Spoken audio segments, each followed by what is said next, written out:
Good afternoon. Welcome, and thanks for taking a little bit of your day to spend with us for this session. Today, we're going to spend about an hour. We have an hour and a half allocated, but we may be able to wrap it up in an hour, depending on the level of questions. And we're going to do a more detailed look at this phase of the project, of the enterprise project. Before we move into that, I want to say a couple things. This is a follow-up from our kickoff meeting we had back in March. One of the follow-ups or one of the asks from that meeting was for us to do a more detailed review, a more detailed discussion on this current phase. So that's what we'll be accomplishing for this afternoon.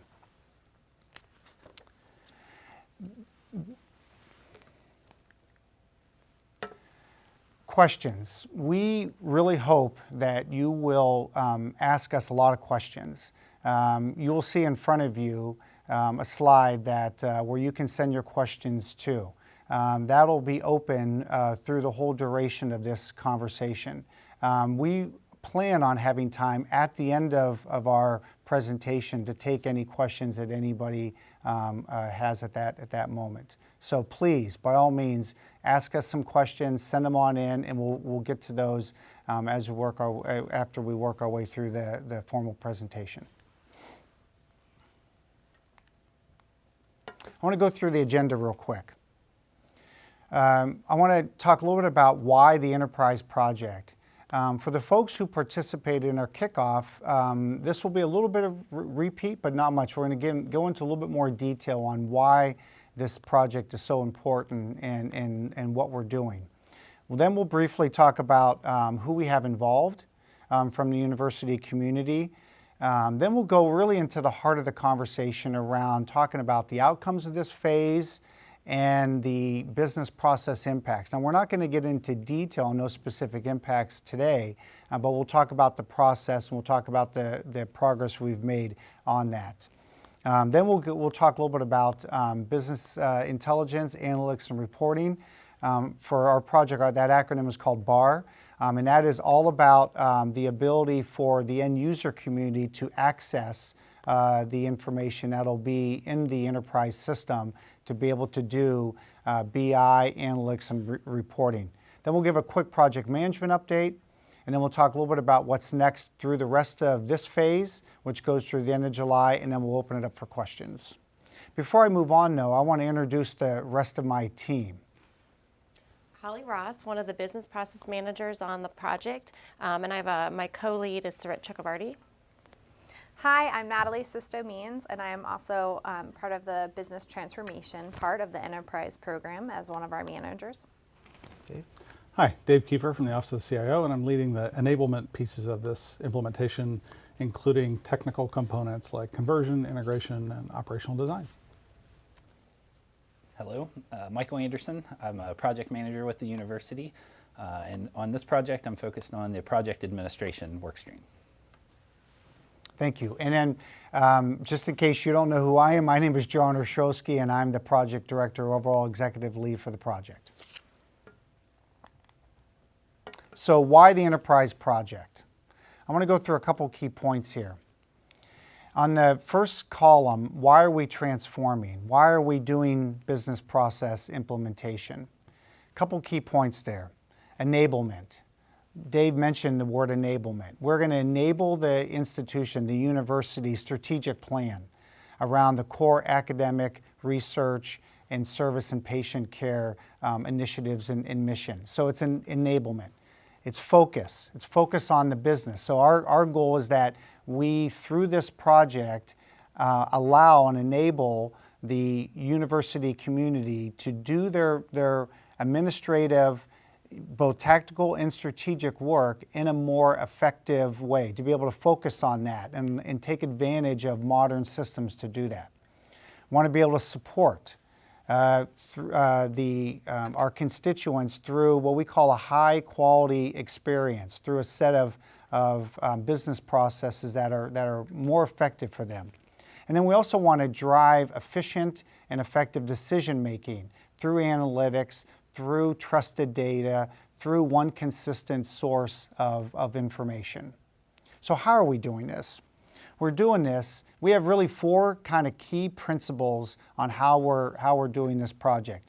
It's adopting streamlined, simplified, industry-leading best practices. Every team member is on this project has a goal of theirs to look for ways to streamline business processes, to reduce complexity, to make the particular business processes more effective. We challenge our team to think about that. So adopting streamlined processes.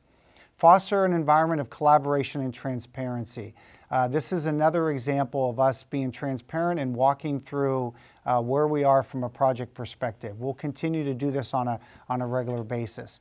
We want to be forward-thinking and adapt. The Workday product is very iterative, and so we want to continually adapt the changes and the enhancements that Workday will push out on their products. So we want to be forward-thinking around how to utilize that going forward. And then proactively engage. We have a key aspect of our project is organizational change management. All the aspects of change, and we will proactively engage the community. I'll talk a little bit more about that in a few minutes. Our scope, this is identical to what I mentioned back in March, is we want to review and update the business processes. We want to replace the core systems. So our long-term goal is that PeopleSoft will go away and will be replaced by either Workday or other similar systems that need to be in place to be able to replace PeopleSoft in all cases. We are going to, through our BI and analytics and reporting work stream, we're going to replace all the current data warehousing with more effective, more modern tools that allow the end user community to effectively get to and utilize information. And then we're going to look at all the related applications that are in one way or the other providing some sort of aspect from a systems perspective around these business processes to see whether they can be retired or replaced or actually enhanced to be able to integrate with Workday, with our enterprise system. So that's why we're doing this. Very, very important for us to kind of continually reiterate that point. I mentioned about engaging the university community. This is just a sampling of all the different committees and advisory groups that are engaged on this project. And I'm not going to name them all, but this is pretty comprehensive that it has all aspects of the university involved. I do want to highlight one that I think is unique for this type of project, and I think it's very effective for us. And this was Bruce McFerrin, our provost's idea, which is to have a faculty advisory committee. So we actually have a committee of faculty members that are working with us already on this project and helping us to vet and explore ideas and thoughts and business process changes and improvements around these business processes. That's kind of unique from the perspective of getting all constituents, including the faculty, early on engaged in a major initiative like this.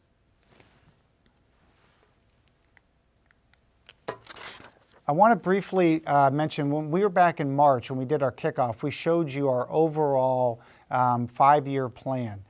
Later in this conversation, Holly is going to reference that. But in the meantime, I wanted to dig a little deeper in this first phase, in this first release. We actually have 7 releases of functionality over this 5-year period. The majority of the biggest release for us is release 1, which will go in July of 19. On the slide, you can see we're in what we call the plan. It's really called plan and foundational design phase, which will end at the end of July. Then we'll move into architect, and then config and prototype, test, and then deploy with that July of 19. And then we'll move into post-production or operation support while we're starting into the other aspects of the other releases of the project. I want to highlight a couple points here that for the folks that were familiar with the finance project that we've incorporated into the enterprise project, we were able to do 2 things there. One, we were able to leverage a lot of work that we had already done from the finance project. And 2, we've now been able to line it up so that now both HR and payroll and student is all aligned with finance. So we go through this journey together for this first release of July 19. The other aspect that I want to briefly mention on here is that student is, that's the bottom part. One of the key things that we have a plan which is July of 19. However, we are very dependent on Workday for future functionality that they are currently building to be able to support this schedule. So that is our current schedule, and we're working very closely with Workday, but we will continually look at that to make sure that we can still align our go live schedule from a functionality perspective to align with where Workday is on their development of their software. We have every confidence in the world that they're going to do that, but that's a note that I wanted to make here because that's something we'll continue to look at as we work our way through, especially the rest of this phase and even into the architect phase.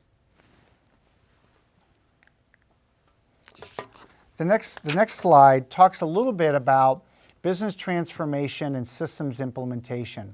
And this is a particular slide that's important for a couple reasons. It really is kind of the heart of what we're doing this phase of work, right? So we are, for all of the business processes that are within scope, and Holly's going to go through those in a minute or two as soon as I wrap this up. But we're looking at how far do we want to, where do we want to land on this continuum? On that diagram, on this slide, it shows the system implementation to the left, business transformation to the right. So think of each of these business processes that we're working through, and each one of those will land somewhere on that continuum. Actually, it's either Holly or Natalie who have an example of that they'll walk through in a couple minutes. But the point is that that's kind of the heart of what we're doing right now. So we have a lot of people that are very involved with us that are on the project team, but then also SMEs that we pull in from the business units that are helping us to work our way through process by process. And even on the technical side, from a technical perspective, we're doing the same thing. And so that gets to what our key outcomes are for this phase. And so it's establishing our strategic direction in those transformation opportunities. We have 9. Again, Natalie will talk about those a little bit more in detail a little bit later. It's defining our business expectations and then our technical requirements, or we call our enabling requirements, like what do we have to do from an integrations perspective, from a reporting perspective, a conversion perspective, and so forth. It's also confirming our schedule, scope, and our budget. So as we move into architect, we've got that clearly defined. We are also building our project team. We're bringing lots of people from different parts of the university and also from our team Workday, consulting resources together as we work our way through this. And then another key aspect of this phase is building what we call our foundation data model. It's really important from a Workday perspective, from a system perspective, to have clarity around what are the key elements that we want to be able to report on and utilize on the day-to-day processes. And so that's what the foundation data model is. Again, my team members will talk a little bit more in detail on that as we move forward. But those are the key aspects of what we're accomplishing this phase. And again, if you've got any questions on that, feel free to send those questions in, and we'll get to those as we work our way through this. The other thing I also quickly want to mention, and I'll wrap this up and move it on over to Holly, is that not only are we identifying where we are on a continuum for each of these business processes, we're also identifying the impact of change that will occur for our constituent groups. So as an example, a constituent group could be our faculty. Another constituent group could be our students. Another one can be our staff members that are on a day-to-day basis in business and finance, as an example. So we're going to identify those change impacts as well, so our change management team can use as we work our way through the next phase of the project. So with that being said, I'm going to go ahead and flip the slide, and I'm going to turn it over to Holly to take us into the next section. Great. Thanks, John. Okay, so I wanted to talk about the actual business processes that will be impacted by the enterprise project. As you can see, it's a large list, And we're really focusing on this from a business process perspective first. So when we're working through our sessions for this phase, we typically aren't even showing the Workday system until we've understood from a higher level perspective where we want to go, where OSU wants to go with that business process, and creating that vision and that future state vision before we start digging into details of what the system could do to allow us to transform the processes. So if I look at this slide, if I start over on the student area, I just want to touch on some of the processes within here, and then I'm also going to mention which ones are currently in scope for the release 1, which is the what John mentioned, the July of 2019 go live date. So looking at the student side, you can see here that we have basically the full life cycle of a student in terms of the business processes that we will be scoping and working through in terms of business processes. And in this slide, the recruiting and admissions is the one area where we'll be focusing on for the deployment in July of 2019.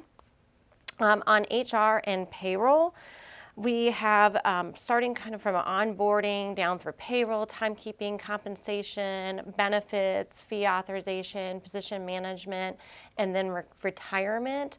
Those are all currently in scope to be in the July 2019 rollout also. So the ones that I'm not mentioning here, for example, performance management and learning management, are on our deployment schedule, but they're for later dates in the deployment schedule. And we looked at that in the kickoff in March of the 7 dates that we're currently looking at for the other releases. And of course, same with student, the recruiting and admissions is the initial one, and then throughout the other releases, the other 6 releases, various aspects of student would be phased in and would go live. And then looking over at the finance side, majority of what's on this section will go live in the July 2019 timing. We have supply chain, which is how we procure all of our goods and services. We have grants life cycle, travel, all of our core accounting functions in this area. The one area that will be slightly delayed is budget planning and forecasting, and that is on the horizon for later fall of 2019. So I do want to mention here that these functions that you see here, these business processes, are not all fully supported right now through PeopleSoft. So we're taking a broad approach and making sure we're looking at all of the OSU business processes, and some of these are currently supported through those other systems that John mentioned. We have a list of, I think it's growing to about 200 other systems that are supporting some of these functions that we will be analyzing in this phase and also in the architect phase to determine if we could replace those systems with Workday functionality. So that will be a piece of this too. So that's really the business processes that we'll be working on. For every one of these, we'll be looking at leading practices and analyzing how OSU needs to do this from a go-forward perspective, why we're doing that, really trying to get to the why and the best way to do this. Now, there will be some areas that we're going to focus on with a little more detail in there, and Natalie will talk about that in her section. Okay. So moving into the discovery sessions. So during the plan and foundational design phase that we're in, we'll be having a set of discovery sessions for each one of those business processes that we were just looking at. So in those sessions, we'll be going through some visioning for our high-level future state. Again, thinking through leading practices. We actually brought on a team of consultants that are focused on business process improvements and leading practices to help us along with the Workday consultants in that effort. We'll be focusing on what could we do, assessing how we could achieve our vision, including changes to processes, policies, organizational structures, and service models. And along with that, thinking through the high-level change impact of those, as John mentioned earlier. We'll be identifying key decision points, key questions that we need our executive leadership to answer for us to determine kind of how far we can go on that spectrum between the system implementation and the business process transformation that we're really shooting for. We'll also be obtaining high-level understanding of requirements. So these are the business requirements, why we need to do this, not what we're doing today, but why we need to do this and what are those actual requirements. So that's part of the discovery sessions. Another outcome of the discovery will be working through our foundational data and configuring our foundation tenant, which will be our first opportunity to see some OSU data in a Workday instance. So that will be exciting to see some of our data in there. So far, when we are in Workday, we're demoing with just Workday data that they've loaded. In the foundational data model, just to touch on that a little bit more, what we're working on in there, and just to get the language is a little different than it currently is today. So the foundational data model, or what you'll hear it called FDM a lot, spans across all of our business processes. So student, finance, HR, and payroll. One of the core pieces of it is that it will replace our current chart of accounts. So our current structure where we have org, fund, account, program, et cetera, will be replaced with the FDM structure. This will include some new, what Workday calls work tags, which is how we slice and dice our data. So it will replace, again, that chart of accounts and help us to slice and dice the data, make it more flexible for data analysis and reporting. Another piece of FDM is, for example, on the HR side, we have, and also this affects timekeeping, we have our supervisory org, and that structure will play a huge role in how we will do, for example, organizational-wide organization charts, and also some pieces around our timekeeping and leave. And then we have the academic org structure on the student side. So lots of pieces in there. The FDM is the core of what we're building to start with, and then we'll build the business process on top of that. So I'm sure we'll have some more opportunities to learn more about that structure. There are some teams that are going out, outreach teams, and we're meeting with each college to start to talk through that. And they've gone out to every college and VP unit to start to work through what those changes may look like and start to talk through how we'll translate the data from current to the future. And then final point on here is by the end of the discovery sessions and really at the end of, end of July, we will be recommending a deployment approach and timeline. So we have our 7 releases that John and I have been referencing. We'll be going back and reviewing that. Part of that will be looking at potential software gaps. So there, of course, any project, there will be some software gaps, and we'll need to work with Workday and our business areas to determine how those may or may not affect that deployment approach and the timeline. But that will be a part of this at the end of July. So I will turn it over to Natalie. Thank you, Holly. Sure. So we're going to go a little bit deeper now on the business process improvement or business process transformation work. And what you can see here on the slide is the same content that Holly just shared, just overlaid with 9 specific areas where the project has identified that we can go deeper for business process improvement. So just as John and Holly said earlier, everything is going to get evaluated as part of this program. So there is improvement opportunity across the board. That said, we worked with enterprise sponsors and our enterprise steering committee to identify and prioritize areas for a deeper improvement effort. And this prioritization was really based on what would yield operational improvements in alignment with those guiding principles and the how that John shared earlier around getting to adopted streamlined practices and processes, what would help us mitigate risks in our operations, as well as critically what will advance the mission, what will help students, what will help our patients, what will support our faculty and staff to stay focused on mission. And of course, from a final value perspective was the business intelligence gains, which Dave will talk about later with regards to our plans. On the effort side, of course, looking at what kind of university resources it would take to advance any of these areas, as well as some of those change impacts that we had anticipated. So that's how we got to these 9 different improvement opportunities. And as part of working through these with the enterprise project, we will be launching workshops associated with them, where we'll be able to really dive deeper into a future state business process. So just some highlights of what that means across these areas. In the student space, we'll be looking at undergraduate academic advising and really thinking about how we can enable advisors to provide students with consistent and quality advising services when and how students need them. The first one that we're going to focus on from an HR and payroll perspective will be the Recruit to Hire workshop, and that will be focused on delivering a consistent Ohio State candidate experience so that OSU can continue to recruit, hire, and retain quality talent. And on the finance side, we're actually focusing on two initially as part of the plan and foundational design phase. We'll be looking at both accounts receivable as well as that budget planning and forecasting. For budget, we're looking at how do we create a simplified budget process based on one source of truth. And for accounts receivable, how can we help standardize accounts receivable processes and streamline billing, cashiering, and collections. So across the board, we are, again, looking at how to improve business processes. We will focus on a deeper level on the 9 that are identified here. And then in this first phase will be those 3 that I just referenced. So going a little bit deeper on the advising example, as I turn to the next slide, this is that continuum that John referenced earlier in terms of where will we land with regards to our transformation scope.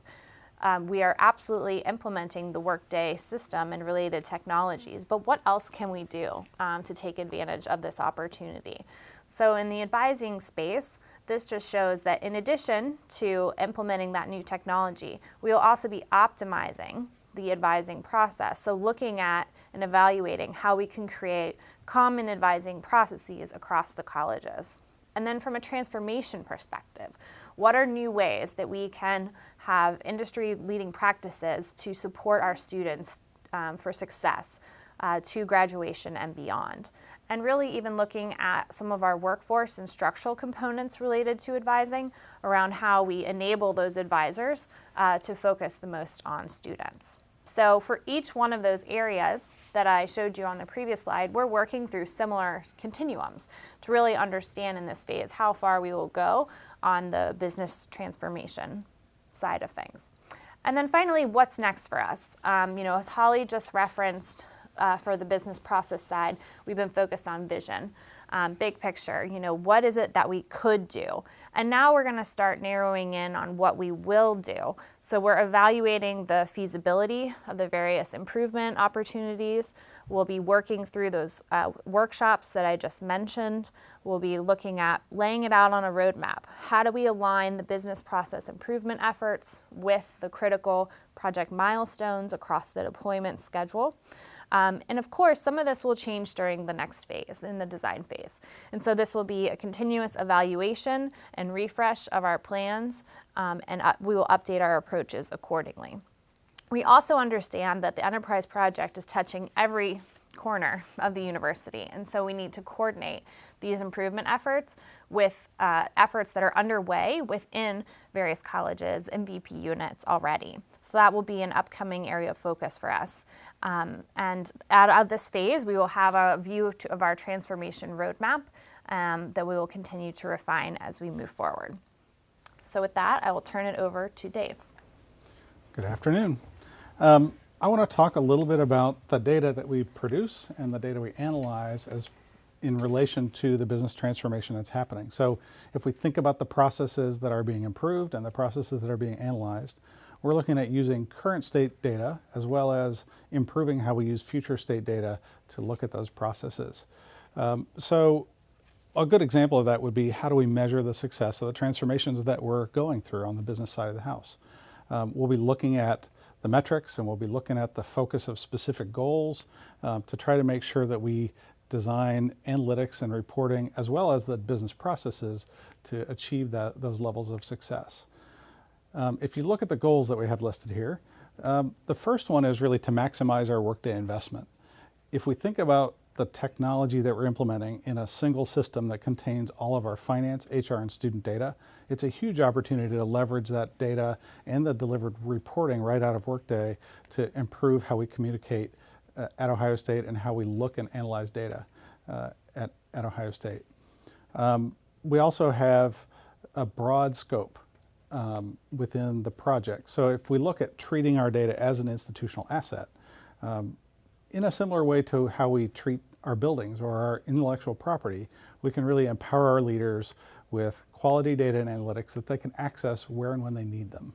So this is a move forward in our analytic culture to enable leaders to get data when they need it and eliminate a lot of the very laborious processes that we use today to analyze that data and get it to those who need it to make decisions.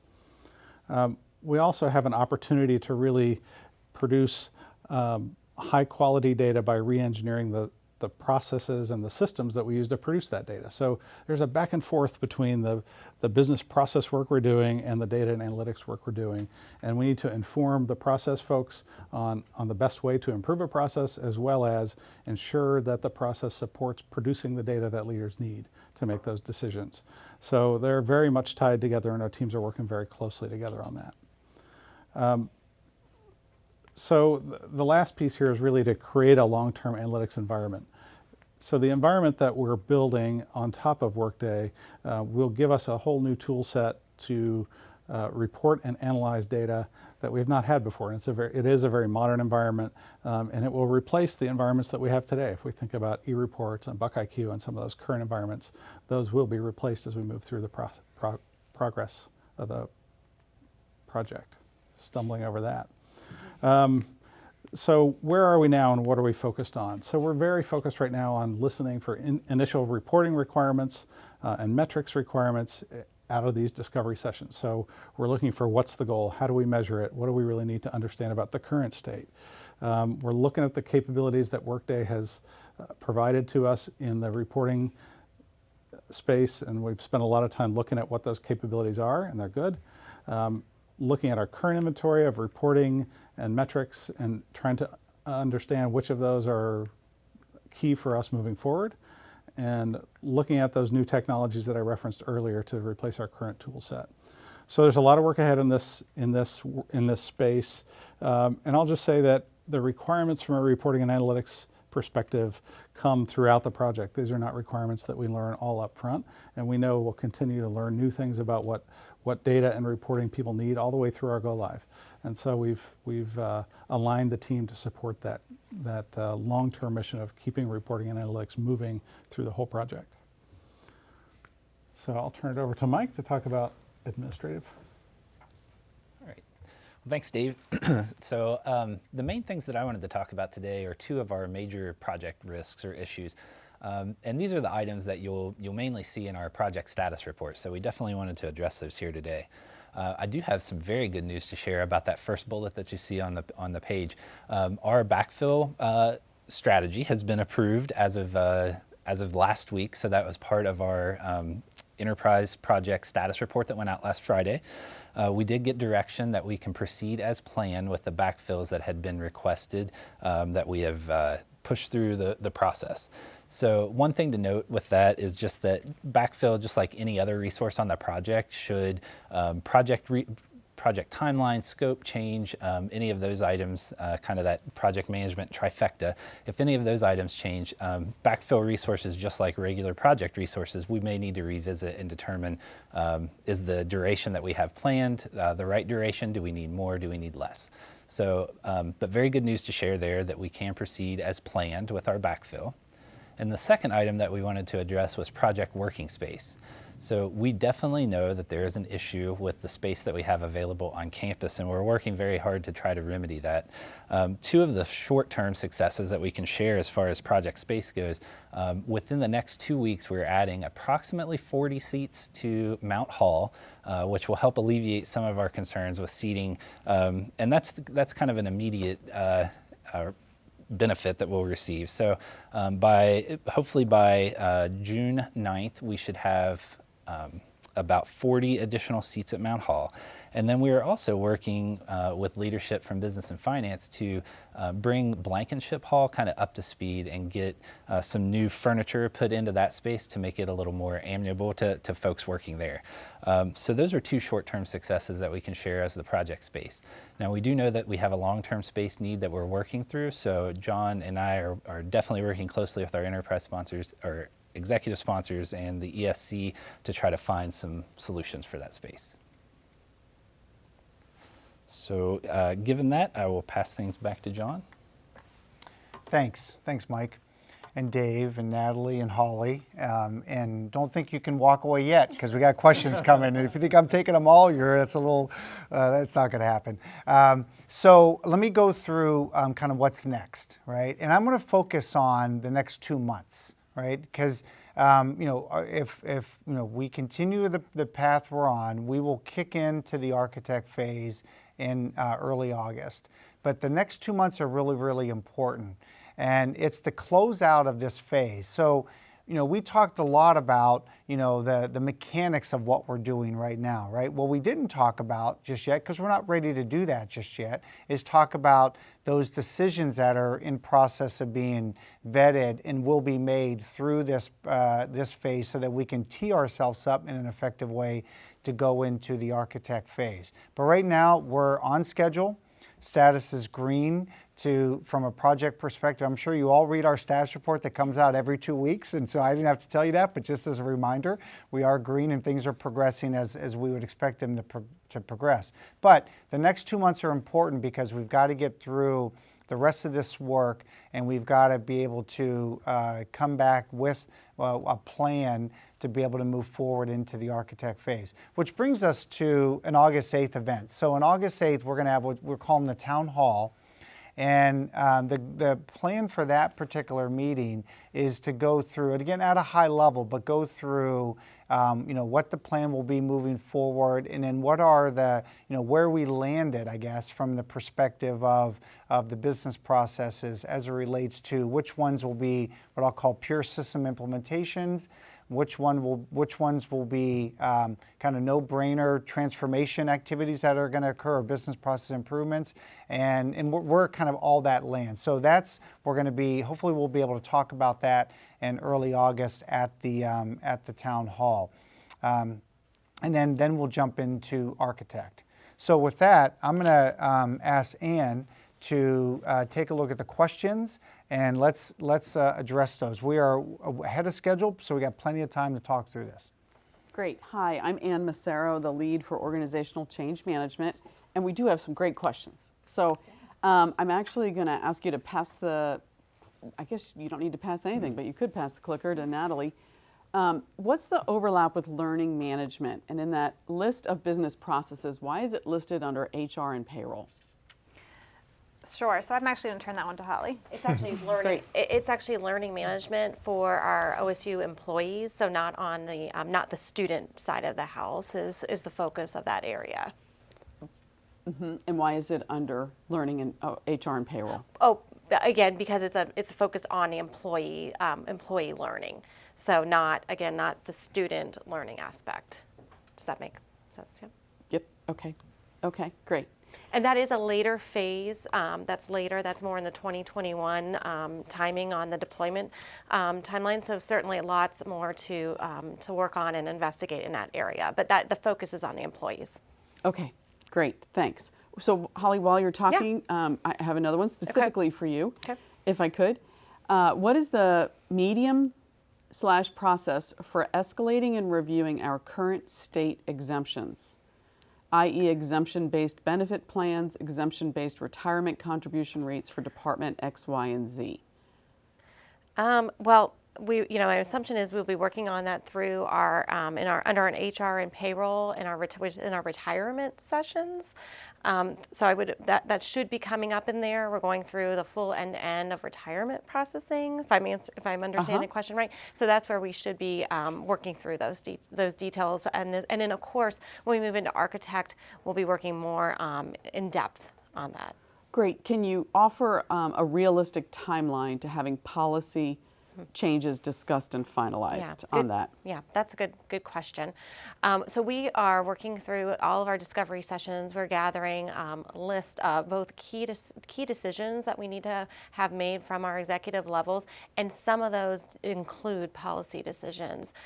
So we're just working on gathering that together right now. There's also some legal questions, of course, involved in that. Working through gathering all that, and then we are forming I'm trying to think of the right word here, a team that will, and it's using the current resources that work on implementing policy changes in the university today, but we're working on trying to find an expedited method to work through those collectively for the enterprise project, knowing that those are a really big priority for some of these business processes, and that's what makes some of these business processes so difficult, is because of the policy, So that's definitely at the forefront. We're tracking those, and we're working through a process where we can expedite discussions around those and hopefully get those decisions made more quickly than maybe we see today when we're just going through policy changes in general.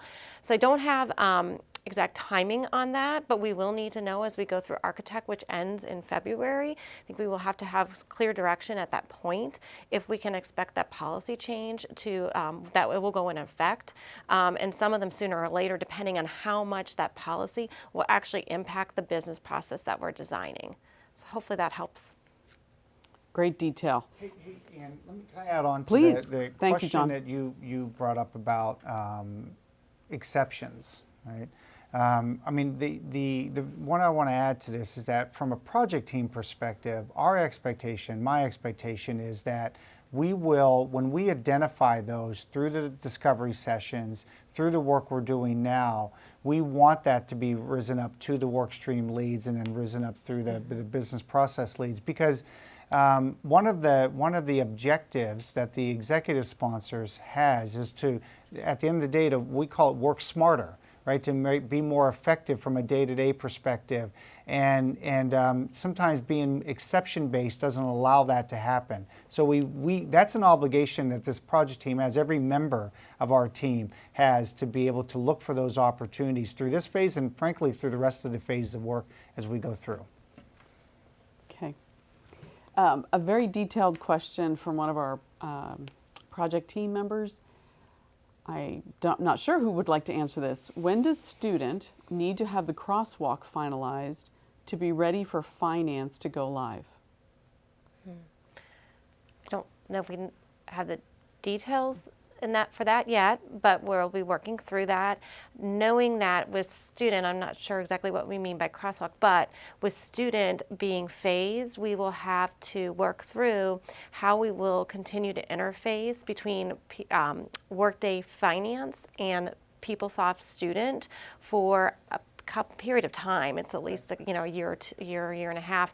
So we certainly will be working through that throughout the architect phase, probably heavily with our integration team under the enablement team with Dave's team, to work through how we will do that. So hopefully that's part of it, because I know that is a component, of course, that because of the phasing of student, that we will need to be working on how we'll interface and that in-between time. Great, thanks. So I've got a more technical one. I'm going to ask Dave to answer this question or pass it on if more appropriate. It's a two-part question. So the first part of it is, will colleges have the opportunity to develop custom workflows and data attributes within the Workday system?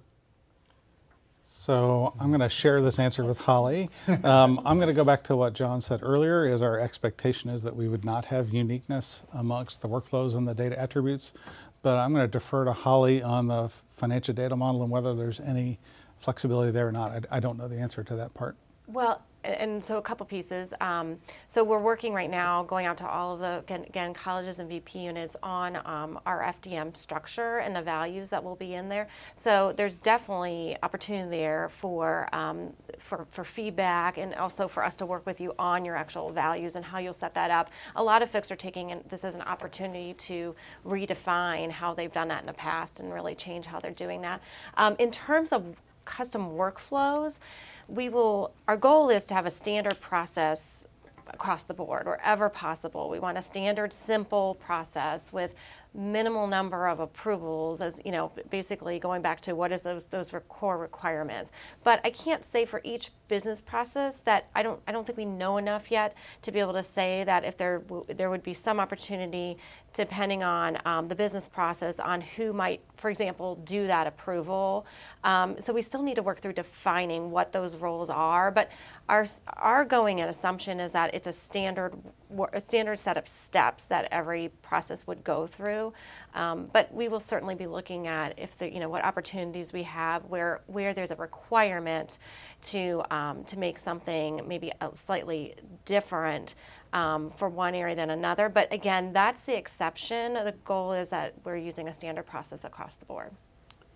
So the second part of the question is, if there does need to be a custom Yeah. because of a business requirement, is that work included within the scope of the project's budget, or would it incur an additional cost to the colleges, or the specific college? I think that's going to depend. If it's part of the Workday configuration, again, Workday we are configuring Workday. We cannot customize Workday. We cannot actually change, and we talked about this a little bit in the March kickoff. We cannot actually change the code line and actually build something custom. But if it's configurable, I think that's one thing, and we can certainly work through that within I think our current. Within our current scope and budget. But if we're talking about some functionality that we actually need an additional system or something to build onto the Workday functionality, then that would be a conversation where we would potentially need to do a change request for the project. Thanks. I'm guessing this is Holly again. What are you doing right now with FDM information that each unit completed and returned? Yes. What are we doing with that? Right Okay. now. Okay, yep. We're actually going to be using that data that we collected from all of our college and VP areas to then work with our conversion and our Workday teams to get that loaded into our first OSU Workday instance that I mentioned, the foundation tenant. So some aspects of what we've collected from the colleges, I think we have about maybe 70% of the values that we've collected across the board. Those will be part of our foundational tenant for this next phase, which will be very beneficial for us because as we go through detailed design and architect, we'll actually be able to see real OSU data in the works. I'd like to add to that for a second, Anne, if I could. From a technology perspective, one of the things that we've done is we've built a translation tool that will take our current chart of accounts and convert that to the financial data model. So all of those mappings that we've gotten from the colleges, we're actually using that right now to test that translation very actively. So as soon as we have all the mappings in, we can move through the testing process and produce conversion results very early in this process compared to previous projects. Dave, let me stick with you on a question about the bar information that you shared. It's related to that and other areas as well. Should we not have a, in quotes, academic needs area, especially if the focus is on data analytics? A lot of the data and reports OESAR handles could be optimized and more broadly accessible, e.g. to deans and chairs. So that's definitely within the scope of what we're talking about within the BI analytics and reporting work stream is how to meet those needs based on the work that all the analytic units do today. We're having them involved in the process, and I would say that the academic reporting that comes out of these systems related to the student system, but we all know that academic reporting also has financial information in it and other. That's all within the scope of this project. I think as I mentioned, there is an environment we're building where we can pull in data from other systems besides Workday in the reporting and analytics environment, and we'll be able to produce better analytics in that environment outside of even the core information that's within Workday. So all of that is within the scope of our conversation. Great. We don't want to leave Mike out, so we're going to ask Mike a couple of questions here. This is from an interested party in Mount Hall. Where will the additional seats be located physically at Mount? Are we converting conference rooms? Oh, thank you. So we are not converting conference rooms. Conference room space is also a premium on campus, as we all know. So no, we will not be converting those, but what we will be doing is adding approximately those 40 seats to the first floor, kind of in the middle of the layout of the building. So we're going to be removing some of the tables and some of the storage spaces that we have right now and repurposing that for hoteling space, or swing space is what we would call it. There's a second question related for you, Mike. I've heard multiple informal discussions about renovating Beavis Hall for more space. Is that on the roadmap? Well, it's definitely an option that we've been discussing. Right now, we're just seeking direction, I think, from leadership on how we want to proceed with that. I think it's an option, but not necessarily the definitive option. So we know that space is, again, one of our key risks, and we're working to remedy that. Beavis itself, I'm not sure. We will have to see where leadership takes us on that one. Can I add on to that one? So from a project perspective, we watch our money very, very closely. And so if we're going to spend money on something, we want to make sure we do it in the most effective way. So space is a premium. Doing any kind of renovation anywhere is not a cheap process by any stretch. So we are looking at all our options that we have to make sure that we do it in the most cost-effective way. And if it does have to be some sort of renovation somewhere, it can be space that has a long-term use for some other purpose beyond the project life cycle. So those are all factors that we're looking at. But to Mike's point, we realize that we're already kind of tight on space, and we're actively working with the executive sponsors on this specific point right now. Great. They're still coming, so Far away, that's good. I like take it. a sip or keep breathing. No, This is more about the learning management system. Two questions on that. Does the timing of the learning management piece align with the end of the contract with Cornerstone On Demand? And I Do you want to take don't, yeah, if you, Dave. Sure, I can take that one. Not necessarily. The good news is we have a very flexible contract with Cornerstone, so it would be past the initial contract period with Cornerstone. So we have time to assess the functionality of the Workday Learning product and determine what we're going to do and exactly when we're going to do it. That timing isn't perfectly determined yet because we haven't done that evaluation yet. So I think it's to be determined, but it is past the initial window of the contract for Cornerstone. And related, so if we decide to use the functionality in Workday, does that mean it will replace Buckeye Learn? I would expect that is the case. Okay. Yes. And to repeat, though, there will be an evaluation to determine that. Correct. It's a new product from Workday, so we have not had a chance to fully evaluate it yet. Okay, thank you. So we've got somebody after your own heart here, Dave, who says, data is our asset. How are we protecting it? I'll go on. As we know, all or a majority of it, meaning our data, will be moved to Workday Data Center. How securely are we moving data between OSU and Workday?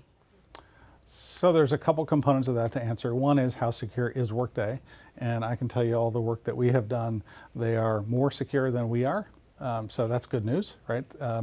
If you think about a cloud company that has thousands of customers and millions of dollars to spend on security, they can do it better than most of their customers because of just the leverage of their size. So that's number one. Number two is all the data moves back and forth between Workday and Ohio State in encrypted transport, so that it's all safe as we move it through. We've been very careful with the project team and with our ongoing view of how we're going to move data between the two to make sure it's all encrypted and safe. And that's not all. Are we allowed not. to query Workday Data Center to write custom analytic reports by ourselves? Answer to that is sort of. There is capability within the Workday reporting toolset to do direct reporting from Workday. There is not direct access to the Workday database because there isn't a database. So there is no, for technical people, there is no SQL to go query the Workday database. And so the Workday reporting tools are the primary method for folks who need Workday data right out of Workday. But we will also have some of that data present in the reporting and analytics environment with tools to do query and analysis there. Great. Hey, Ian, can I add a story? Indeed. A story. Our story. This is back to the first question that you asked Dave around security. And the reason I'm bringing this up is because in a previous project I was involved in at Carnegie Mellon, they had a very similar question. Carnegie Mellon is like all over IT security, one of the leaders in the space. And so they did their detailed analysis of Workday when it came to security. And they drew the same conclusion that the security on the Workday side was at par, if not better, than the IT security from the Carnegie Mellon perspective. So they take it very seriously. That's the story. Thanks. Good to hear. Natalie, you've been too quiet, so a question for you. Someone says, I have ideas for improving these business processes. How can I get involved? Absolutely. Well, please let us know. So one of the things you can do is send an idea to the email that has been shared through this. And then, of course, if you're looking to get involved in our sessions, we can make sure to provide feedback to the different leads in those areas who will be helping us. So as part of the workshop process, this will be a very inclusive process for those areas of transformation that we talked about earlier. And so we will be looking to pull in folks who live and work in those processes daily to serve as subject matter advisors to us in building the new processes. So stay tuned. If you are associated with one of those 9 areas that we shared earlier, you may be getting invited to several workshops to help us define that future state process and be part of co-creating the change. Excellent.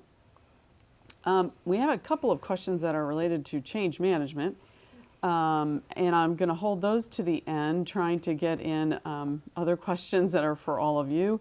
Another one on space and renovation, Mike.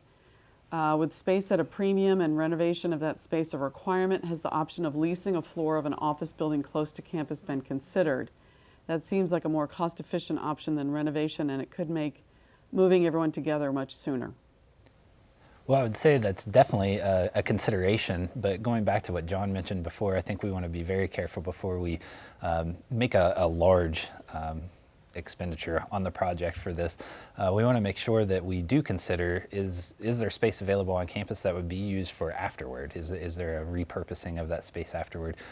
So it's definitely not something that we would eliminate from the options, but it's definitely something that we need to consider carefully and weigh against the other options that we have on campus. Great. What will the organization structure be after the project? How will that line up with ongoing configuration access? Is that I'll take that. Dave? Thank you. So I'm leading the work stream that is analyzing this right now, and the number one part of that answer is we don't know yet. So we're looking through with representatives from across the sponsors of the project, each component of what the work is that needs to be done, and we'll derive an organizational design out of that. So we're not there yet. We hope to have good information this fall about what that structure is. But one of our goals all along has been to try to align people into the roles that may end up being in those roles later, but not really knowing that structure, that is somewhat a question. So we're working through that now, and we'll know more probably this fall. Hey, Ian, I want to add on to what Dave is saying, and that is that this particular work stream is, we're doing it in a unique manner. Most ERP projects, regardless of what software is being used, doesn't even talk about this until it's too late.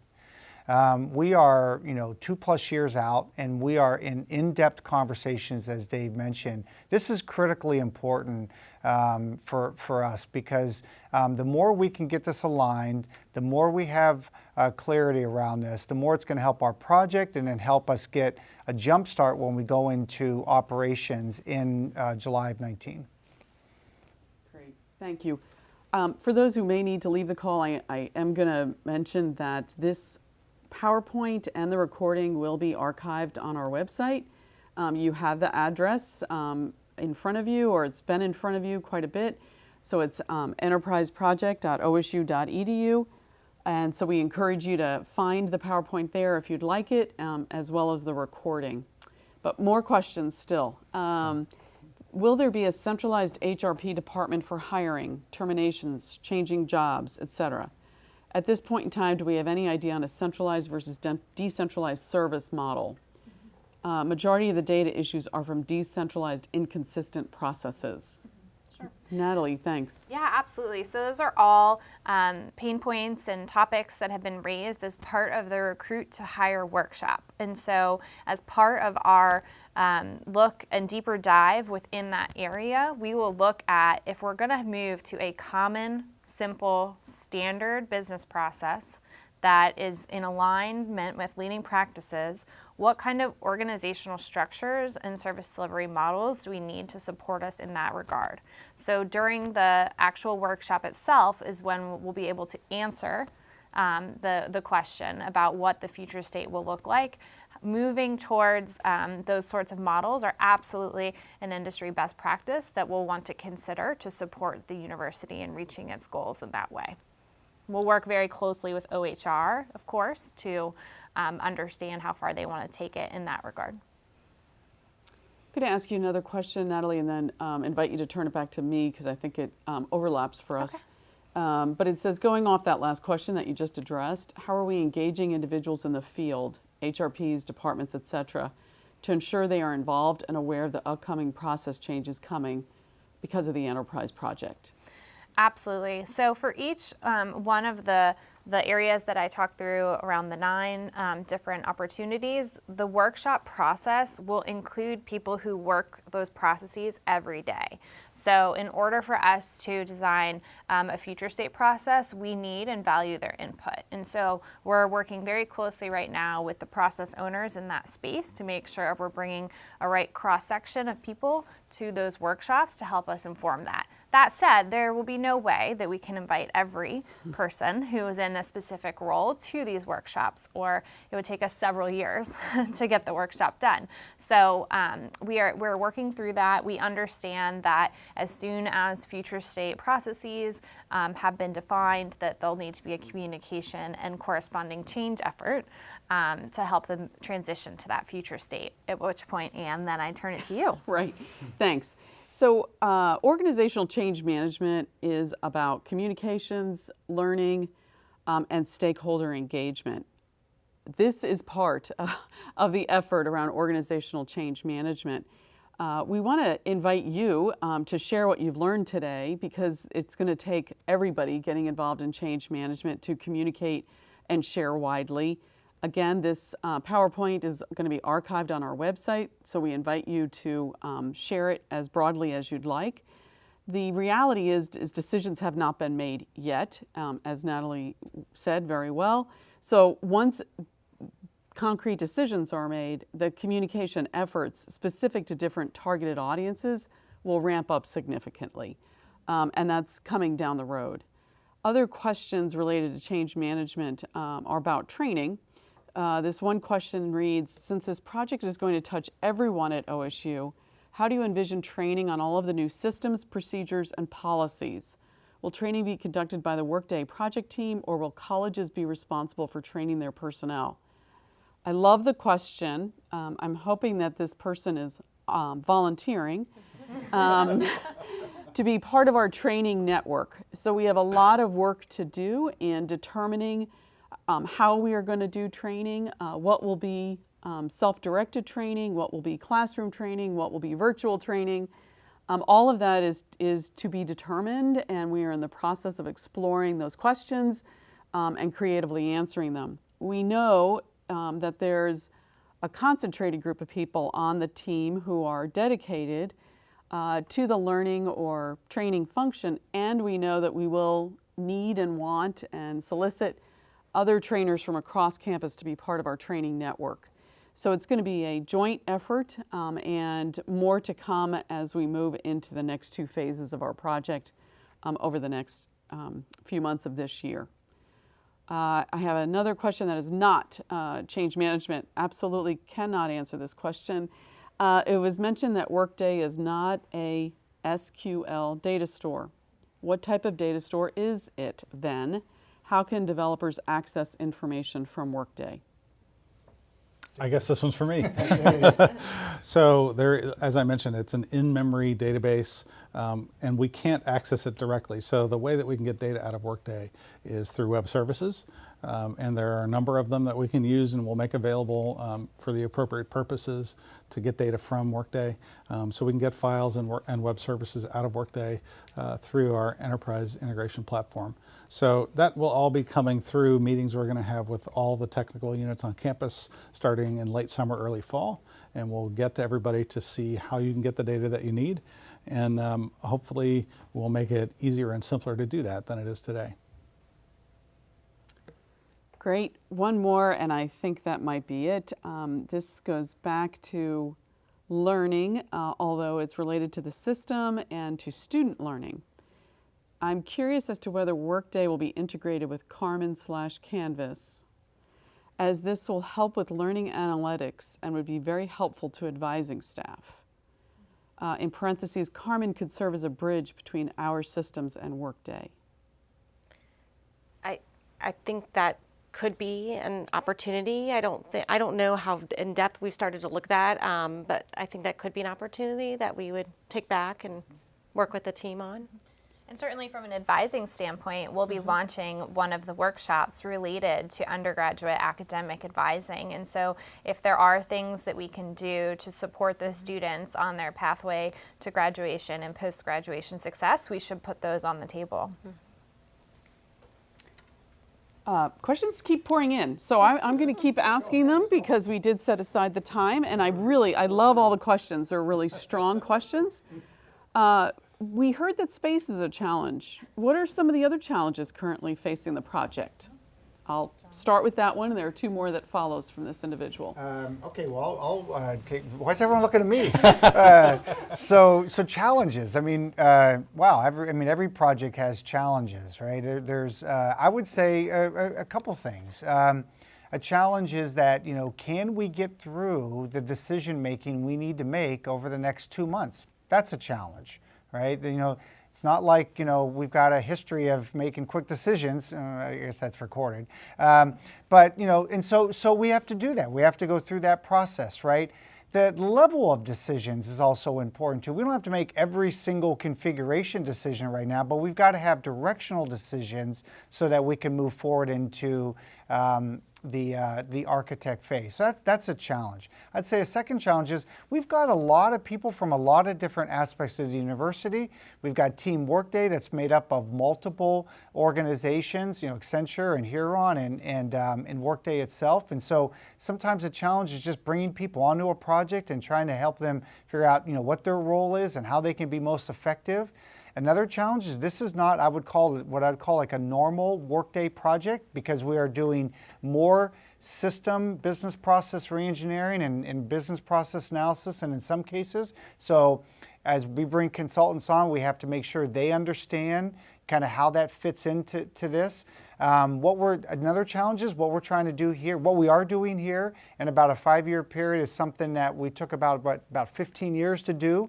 So I can go on and on. I don't know how much time you guys got, but I can go on and on for challenges. But it's all, what I will say though, is that what we do on a daily basis is we look at what's going on in the ecosystem, the Workday ecosystem in higher education. We look at other examples of other places, not just in Workday, but of other universities. There is a group of individuals that aren't even actually on the project, but are SMEs that went up to a university on Friday to explore some of the things they did from a shared services and from a centralization perspective. So what we're trying to do is we're trying to look at, all those aspects, right, and trying to gain the lessons learned from other places so we can, incorporate those into our project. So I would say, in general, those are the things that keep me up at night, and I'm going to ask my colleagues to add on, because I think it's a great question, right? I mean, it really is a good question. So Dave, why don't you take it next? I'll jump in. I'll just say data as a general category. So if we think about all of the people and systems on the campus today and all of their data sources that are in PeopleSoft today, or eRequest, or eTravel, or the data warehouse, or the ODS, all those data sources are being replaced within a very short period of time. And so for all of us in technology and all of us in the business areas that use that that technology. This is a massive amount of change, hundreds of systems affected, and we have to coordinate all of that work to occur in this very short amount of time. So that is an immense challenge for us as a campus, and we're working towards getting a good set of knowledge around what all that change is so we can coordinate and plan for it, and I think we're on the road to do that.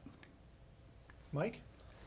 Well, I would say I think one of our biggest challenges is maintaining the pace of change on this project. It's going to be a significant amount of change over, like Dave just mentioned, in systems areas, but on the people side of it, it's our project resources making sure that they can maintain that pace for the duration of the project. I think that's going to be one of our bigger challenges. Natalie? Yeah, so I think that as we go through this phase, we've been really looking at where we land on that continuum of system implementation and business transformation, and people really want clarity on where we're headed. And so a challenge that we have right now is helping people understand where we are in the process, that we are looking at the business side of this program. It's not just the strict, PeopleSoft to Workday transition, and then, helping them understand in the next phase what exactly we'll do. So it's a little bit of an awareness challenge that we face in that regard. And then, I would agree with my colleagues around keeping up the excitement. Right, that's a challenge. We had really fantastic visioning workshops as part of this to kick off each work stream and say, here's what we're looking to achieve coming out of this program. And that really helped us set a direction. Well, we need to maintain that enthusiasm, that excitement, and get to that vision. And it is a 5-year journey. And so we need to make sure we're continuing to come back to those principles so that we can overcome the challenge of change fatigue or getting lost in the day-to-day grind of things. So I would agree with Natalie, and I think what John said about the key decisions, that's huge for us to get direction on those. I would say, from my perspective, it's primarily getting the time commitment that we need from our business area folks and subject matter experts that will help us define those future processes. And that's going to be a long time commitment since we're working on this project for so long. So really getting them to prioritize the project as one of their higher priorities. I know that everyone has all their other work they've got to do, but getting the project prioritized high on their list so that we can get their time. And do want to, I know lots of folks have already spent so much time with us, and there's a lot more to come. But we want to thank you for that commitment and knowing there's a lot more, and whatever we can do to clear calendars and help us to maintain our schedule from all of you out there would be wonderful. Let me add on what's not a challenge, and that is that we've got great sponsorship from our executive sponsors. I'm able to talk to Jeff Chattis and Bruce McFerrin whenever I need to, and that's really important. And I will say this, that when I talk to other colleagues in the ecosystem, they envy how much engagement we have from the two of them and their support of what we're doing as we move forward. So I just want to make that statement because that's really important for us, and we can never assume that that's always going to be the case, at other projects, but it is here for this one. This is another one for you, more than likely, John. With a project this large, what fail-safes are in place to make sure HR, finance, and student are all on the same page? That's a clear risk, right, that we have on this project is that we will get out of sync when it comes to those areas. And one of the slides I showed earlier was the fact that we had to work very closely with the finance team, right? Here's the finance project moving along, making progress, and we had to realign them in a way that aligned up with HR and payroll and student, because we are implementing one system. So that's an example of where, we could have said, hey, you just keep going, right? And we'll eventually catch up. That wasn't the right answer. And they worked, and people that were very deeply involved in that worked with us to make sure that alignment occurred. So that is a risk, but we're not treating this as three separate projects, right? Or even 4, because you could throw BI, analytics, and report. That in itself is a significant effort. We look at this as one complete project, and we're going to now move forward together in that way. So that's how that really kind of mitigates that risk. But at the same time, we've got to be sensitive, and I think Holly mentioned this earlier, we got to be sensitive to the fact that they're all in different places from a day-to-day operations perspective.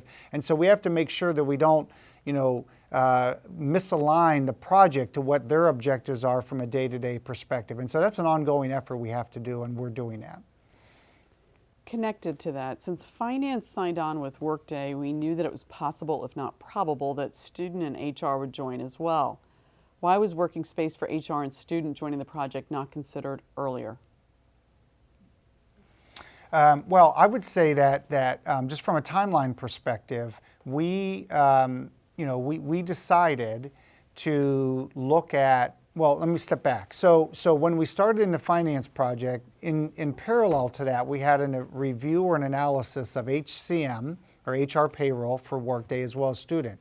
Those both came in the fall of last year with the idea that those business units, those business areas wanted to move forward with Workday.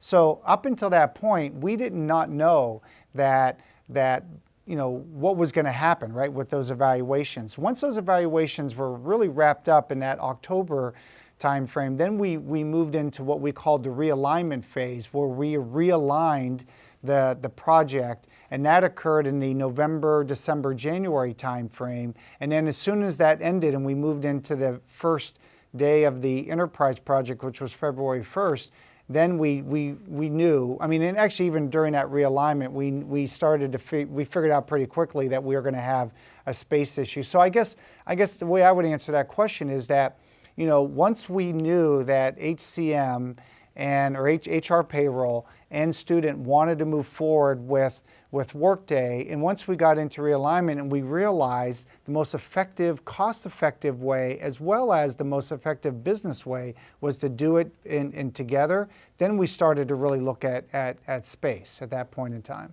And then that's when we crowded Mike Hoffer and his team into Mount Hall, and he's been gracious enough to work with us through that process. I would just add to that, John, the ramp, obviously, to get Mount Hall in the state that it's in was a multi-year process. And we had the conversation with Mike that fall. You're going to be full of the day you move in, right? Yeah. With the project growing at the pace it's growing. So it's not that it wasn't known, but these solutions are not easy to come by or quick. Right.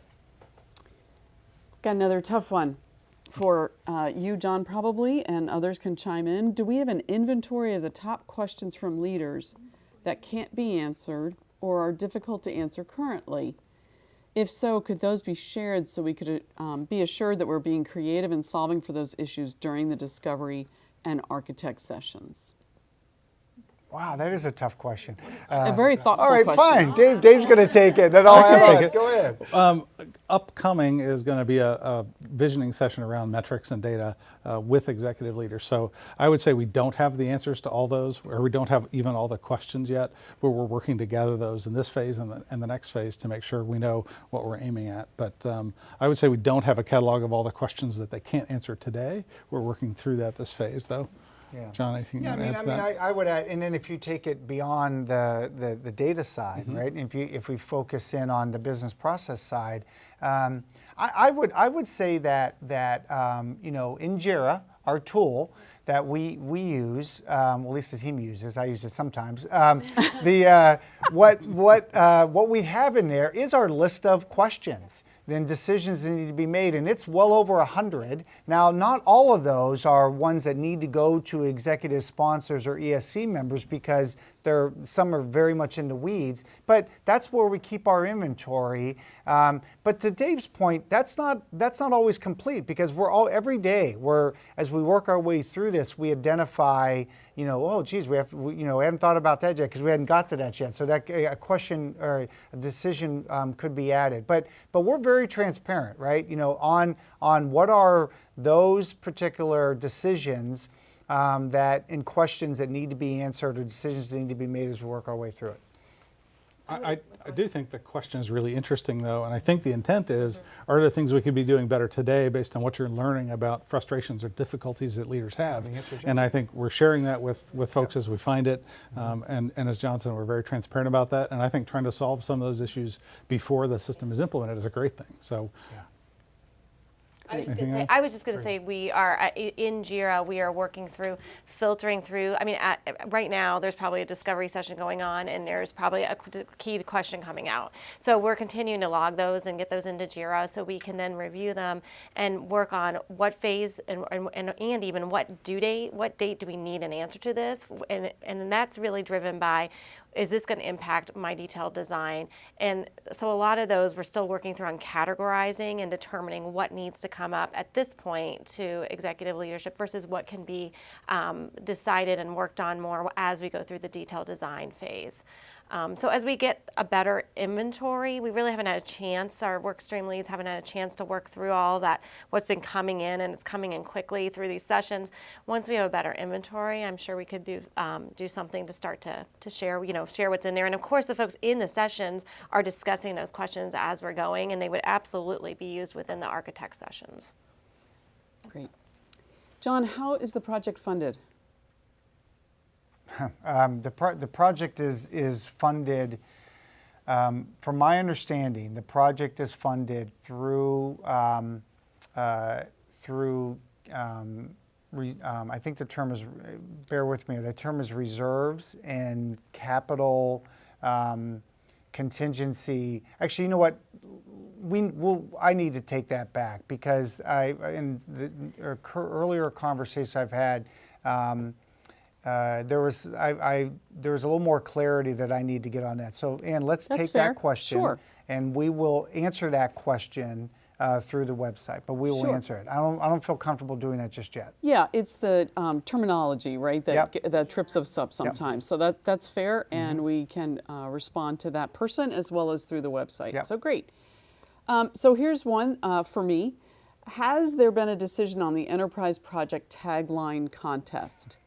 So for context, for those who may not know what this is about, we did have a contest within the project team looking for an tagline for enterprise project.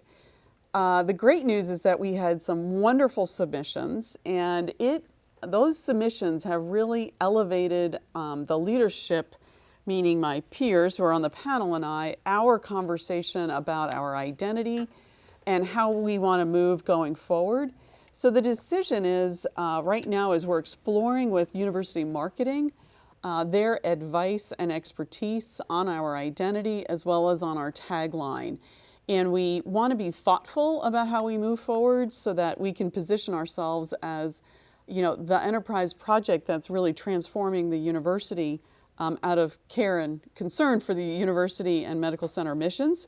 So we're not, the decision is we're engaging university marketing, and more information will follow, but I can assure you that we had some great entries, and it was those entries that really elevated our thinking and caused us to pause and say, what are we going to do with this information, and how can we take it even next level up? So thank you to everybody who submitted those entries. Another question just came in, so I'm thinking I'm saving the ones for me at the end, but the end is not here. Understanding that Workday is a worldwide company serving a wide range of clients in many different industries, how is Workday meeting the needs of OSU, a large higher education research-oriented healthcare operation? Let me take that, and then I'm going to ask actually any other feedback on that. I would say that when it comes to, and this question I can't answer, when it comes to our Workday's commitment to us, to Ohio State, I think their commitment is very, very high. We are involved in really in all aspects of their product development when it comes to especially inventory on the med center side, student in general, and then also some aspects of what's called multi-company processing. So they are very involved with us when it comes to that, and very engaged. They also look at us as not just a significant R1 institution, but also as a key customer of theirs in total. So I would say, from my perspective, I feel like Workday, the company, has been tremendously supportive of what we're accomplishing, and we have their ear when we need it. Anybody else want to add to that? I would say it's highly collaborative activity. So we've worked with other universities and brainstorming on ideas and then working with Workday from that perspective of it's not only Ohio State but these other large research, higher education entities also need this functionality. So that's been an opportunity for us too. Is Workday changing their software to accommodate or expand their higher education line of business? Let me answer that one, and I would say that what Workday does every single day, in my opinion, is they enhance their software, their capability, not just for higher education, but for all their industries. Actually, one of their focused industries now is healthcare, and academic medical centers falls into that. So that sounds like kind of a mom and apple pie answer, but I think it really is the truth. And I do think that they continue, especially on the fact that they've taken student and made it a core aspect of their product tells you that they're focused on the higher education market. And so yeah, I would say the answer is yes. I think they will continue to do that. One of the huge benefits of what we are doing is not just the project, it's the ongoing utilization of the enhancements that Workday is going to continue to invest in and make on their product, and we can take advantage of well beyond this 5-year project period. Is OSU Workday's flagship university? Well, I like to think it is. There you go.